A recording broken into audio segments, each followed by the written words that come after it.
Hey everybody, it's Criaden, and I just wanted to wish you all Merry Christmas. I want to apologize first things first for the audio quality. It's going to be kind of piss poor. I had to kind of hide the phone when I was recording it, but you know, it is what it is. I hope you all enjoy your Christmas, and I hope you enjoy the video. So now back to my autobiography.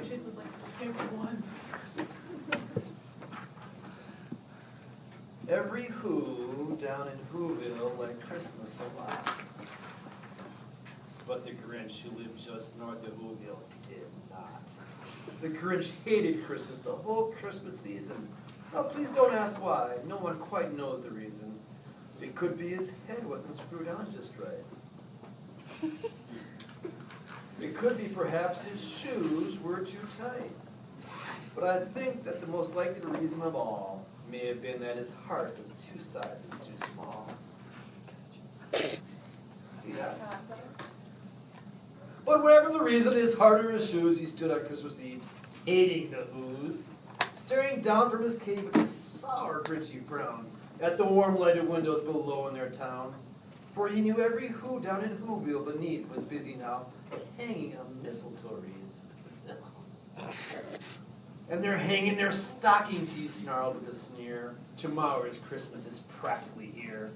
Then he growled with his Grinch fingers nervously drumming, I must find some way to stop Christmas from coming. For tomorrow, he knew, all the Who girls and boys would wake bright early, they'd rush for their toys, and then, oh the noise, the one thing he hated, the noise! And the Who's young and old would sit down to a feast, and they'd feast, and they'd feast, and they'd feast. And they would feast on Who pudding and rare Who roast beef, which was something the Grinch couldn't stand in the least. And then they'd do something he liked least of all. Every Who down in Whoville, the tall and the small, would stand close together with Christmas bells ringing. They'd stand hand in hand, and the Who's would start singing. And they'd sing, and they'd sing, and they'd sing. And the more the Grinch thought of the Who Christmas sang, the more the Grinch thought, I must stop this whole thing. Why? For 53 years I've been putting up with it now. I'm not 53. I'm dang close, but I'm not. I must stop this Christmas from coming, but how? Then he got an idea, an awful idea. The Grinch got a wonderful, awful idea. I know just what to do, the Grinch laughed in his throat. And he made a quick Santa Claus hat and a coat. And he chuckled and clucked, what a great Grinchy trick. With this coat and this hat, I look just like St. Nick. Now I see. What? Uh-oh.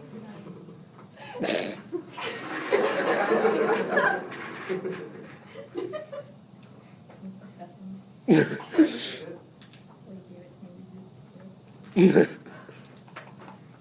can take that.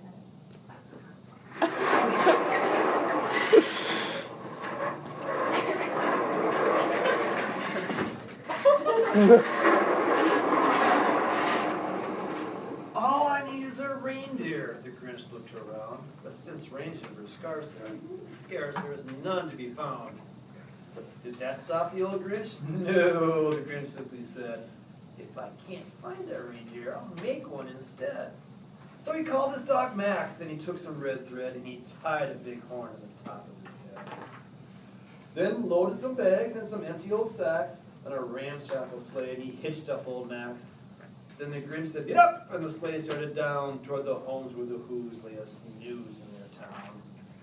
All the windows were dark. Quiet snow filled the air. All the Who's were all dreaming sweet dreams without care. When he came to the first little house in the square, this is stop number 1, the old Grinchy Claus hissed. And he climbed to the roof, empty bags in his fist. Then he slid down the chimney, a rather tight pinch, but if Santa could do it, then so could the Grinch. He got stuck only once for a moment or two, then he stuck his head out of the fireplace flue, where the little Who stockings all hung in a row. These stockings, he grins, are the first to go. Then he slithered and slunk with a smile most unpleasant. Around the whole room, and he took every present. Pop guns and bicycles, roller skates, drums, checkerboards, tricycles, popcorn and plums. Who gets plums for Christmas? That's messed up. It's not even worth taking. No, Suffering leave enough. those. No one's gonna eat them anyway. And he stuffed them in bags, and the Grinch very nimbly stuffed all the bags one by one up the chimney. Yes, it says chimney. Otherwise it wouldn't rhyme. Duh. Then he slumped in the icebox. He took the Who's Feast. He took the Who pudding. He took the roast beast. He cleaned out that ice book as quick as a flash. Why, that Grinch even took the last can of Who hash. Then he stuffed all the food up the chimney with glee. And now, grinned the Grinch, I will stuff up the tree. And the Grinch grabbed the tree and started to shove, when he heard a small sound like the coo of a dove. He turned around fast and he saw a small Who, little Cindy Lou Who, who was no more than 2. The Grinch had been caught by this tiny Who daughter, who got out of bed for a cup of cold water. She stared at the Grinch and said, Santa Claus, why? Why are you taking our Christmas tree? Why? But you know the old Grinch was so smart and so slick. He thought up a lie and he thought it up quick. Why, my sweet little tot, that fake Santa Claus lied? There's a light on this tree that won't light on one side. So I'm taking it home to my workshop, my dear. I'll fix it up there, and I'll bring it back here. And his fib fooled the child. Then he patted her head, and he got her a drink, and he sent her to bed. And when Cindy Lou Who went up to with her cup, he went to the chimney and stuffed the tree up.